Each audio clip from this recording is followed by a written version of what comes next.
Alright, we're good. Okay, start shittily cutting my hair. Hold on, let me just make sure you're still... That's good. In order to understand the morality of appropriation and how it impacts those involved, you first need to understand what it really is. Appropriation is described in the Oxford English Dictionary as the act of taking something that belongs to somebody else, especially without permission. You may think that an essay written about appropriation would be overtly against the act, seeing as its definition describes it as an untrue act.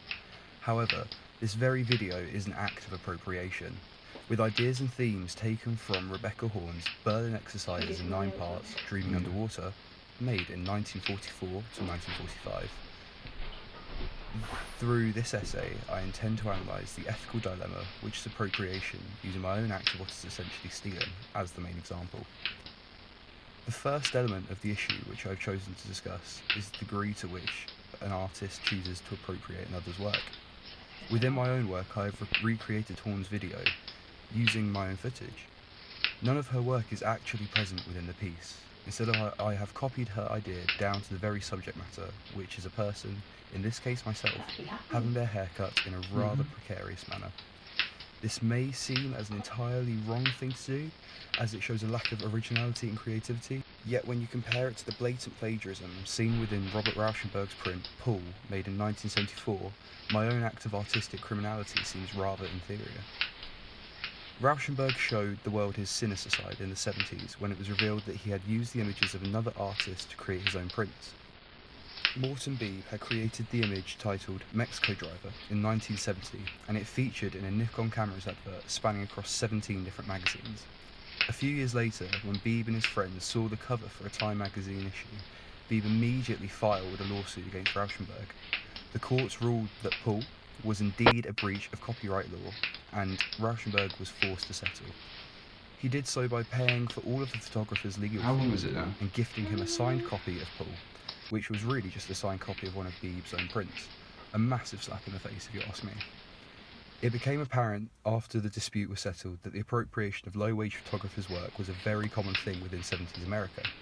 It was due to the high costs of the legal fees involved in copyright lawsuits that most artists chose to drop the case, as they didn't have the economic power to fight their more wealthy oppressors. This example goes to show the complicated issue which is appropriation.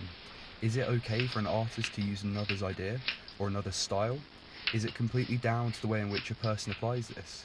In the case of Rauschenberg versus Beebe, it was indeed an act of wrongdoing.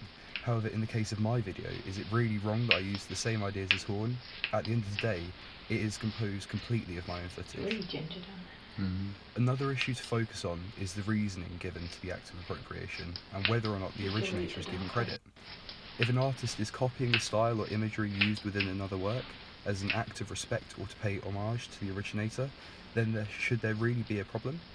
My video, for example, I've credited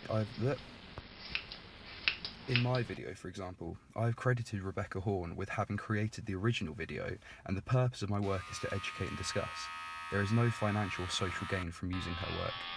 Other artists, such as Rauschenberg, appropriate purely for financial gain. Moby is another complicated example of sampling and lifting for personal growth. The artist and producer sampled the music of many African American artists and used the tracks within his 1999 album, Play. Immediate backlash was received by a host of cultural communities across the world at the point of initial release, and a major question cropped up as to whether Moby was using the work to respect those involved, or was it purely to increase his own wealth. It is fair to believe that the later reason is more likely to be true in this scenario. The lack of accreditation to artists such as Vera Hall or Alan Lomax within the album shows that Moby was, and rather ignorantly, trying to pass off the work as his own. In this scenario, the appropriation of another's work is most certainly unforgivable. In order for it to be considered a justified action, an artist must have the correct reasoning for wanting to lift or copy someone else's work. There must also be an element of respect within the new work, which shows that the originator's efforts to create something have not gone unnoticed. This element of the problems surrounding appropriation is a more difficult one, as it is never truly possible to define one's intentions. Also, the issue arises of anyone's work truly being original.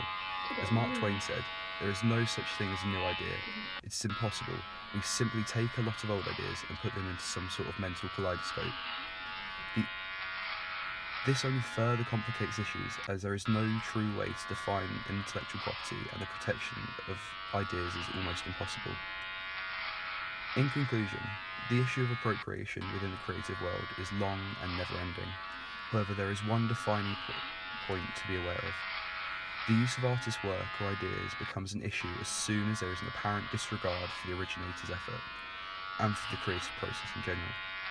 In a world where we can never decisively say who created what, our only choice is to create work as we please, whilst being mindful of our influences and ensuring that our own work does not act to dilute the importance of works before.